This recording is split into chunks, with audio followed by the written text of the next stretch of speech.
As for Arsenal, talk about Arsenal a little bit. Mm-hmm. So, Gunners win the Community Shield over Chelsea on Sunday. Okay. Should fans be optimistic about their chances going into the season? Was it a preseason game? It's a preseason game.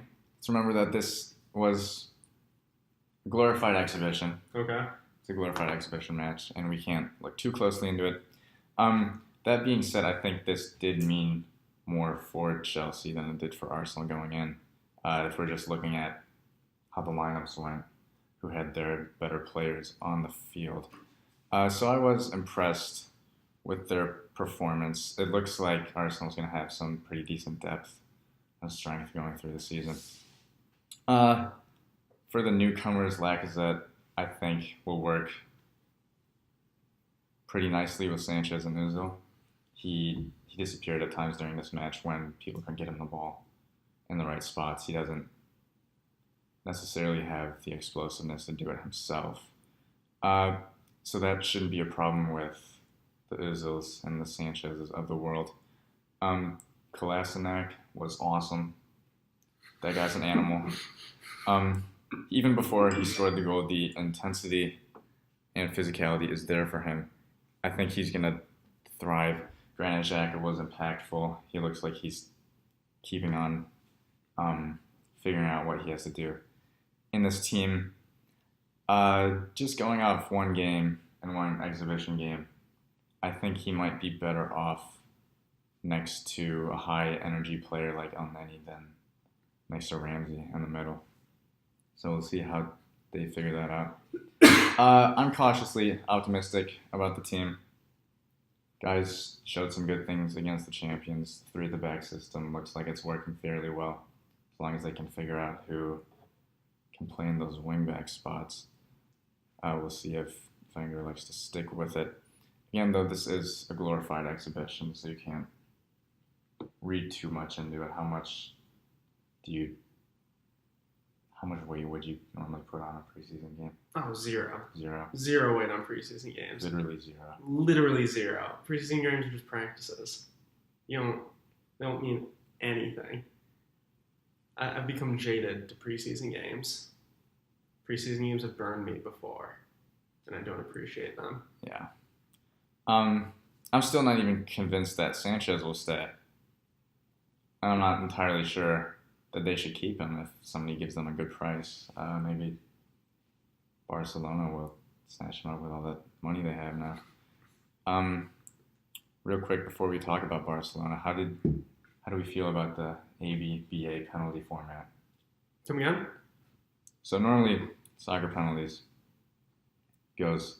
one team goes, then the other team, and it just alternates. Right. And this is like a snake.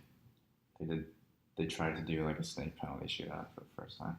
Like ABBA.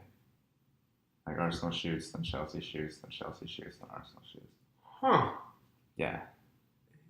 I kind of like it. It puts you can put the onus on both teams in different situations, right? Because you're just alternating the pressure is always on to match for one team. It's interesting. And whether you like that or not, that shifts the pressure both ways. Yeah, it's I like that a lot more. It's like football over time in a way. Yeah, I like that a lot more. Yeah, it way cooler. Seems to make more sense. Because you put a larger number of players in high pressure situation that way. Yeah.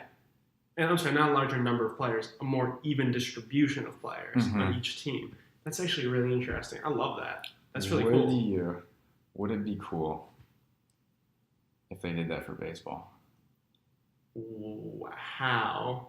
Like, top of the first, then I don't even know how they would do that. Like they obviously wouldn't, because that'd be hard for pitchers to get 6 outs in a row. Right, yeah. But like 3 outs, then 6 outs, then 3 outs, then 6 outs. That'd be really 3 outs, then 6 outs, then 6 outs, then 6 outs, then 6. It would be a little weird. Would you just play an extended inning, or would you get to 3 then reset and play another half inning? So obviously they wouldn't do that, but like That would it's an interesting thing to think about. that strategically that would be so ridiculous. That'd be so much fun. And that it probably wouldn't matter until the later innings because you don't have to match until it's over. And the fatigue wouldn't be like more impactful later in Yeah. the game because a pitcher, going into the eighth who's already thrown like 80 or 90 pitches, probably more, probably like 100 some pitches. Well, then instead of having to throw maybe 18 more if it's a really good pitcher, 30 more if it's a really bad Mhm. pitcher, Yeah. to or maybe like an average pitcher. I never keep good track of pitch counts. Anyway, the point is, you understand what I'm saying. Those extended periods would be much more difficult later in the game. That's actually a really interesting idea. There'd be a lot more switches in games. More players would get used. I like that. That's a good point. Maybe they should do that for extra innings. That'd be fun. I think that'd be Because fun. you do have to match after every inning. Right. Yeah. It's still the same. That would flip the Kind of pressure. takes away home field advantage. Because, A little bit. yeah, Yeah. that's interesting. I like that idea.